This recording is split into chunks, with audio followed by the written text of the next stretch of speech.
Bismillahirrahmanirrahim. Assalamualaikum warahmatullahi wabarakatuh. Halo teman-teman, perkenalkan nama saya Nurul Suhada dari kelas 11 SPT SMA Negeri 14 Bolne.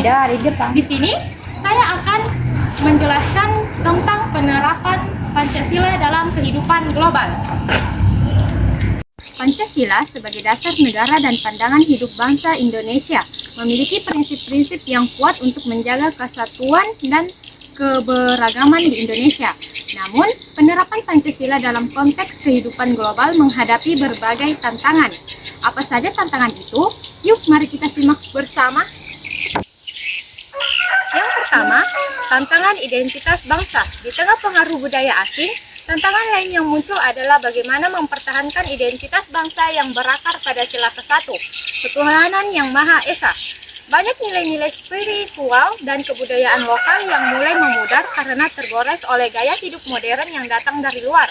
Untuk itu, kita perlu memperkuat pendidikan karakter dan moralitas agar nilai-nilai Pancasila dapat terus hidup di tengah masyarakat yang semakin beragam dan terbuka.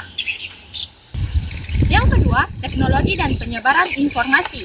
Arus informasi yang cepat melalui teknologi digital membawa manfaat besar, namun juga menimbulkan tantangan. Salah satunya adalah penyebaran berita palsu atau hoaks. Sila kedua, kemanusiaan yang adil dan beradab. Mengajarkan kita untuk berperilaku adil dan bertanggung jawab dalam menggunakan teknologi. Tantangannya adalah bagaimana masyarakat Indonesia dapat bijak dalam menggunakan teknologi, menyaring informasi, dan tetap mengutamakan prinsip etika serta moral dalam berinteraksi secara online. 3. Pengaruh budaya asing dan individualisme. Globalisasi membuka pintu bagi masuknya budaya asing, baik yang positif maupun negatif.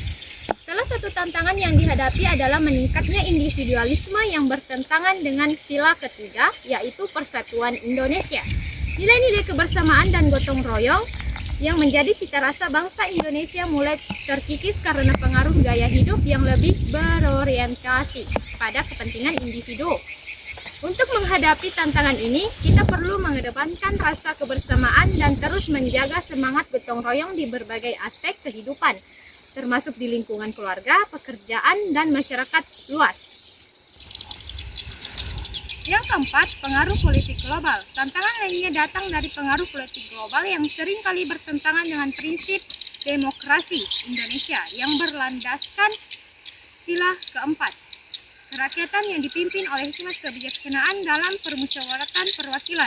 Dalam konteks ini, Indonesia perlu menjaga kemandirian pihak dan tidak mudah terpengaruh oleh kekuatan asing yang bisa mengganggu stabilitas politik dalam negeri.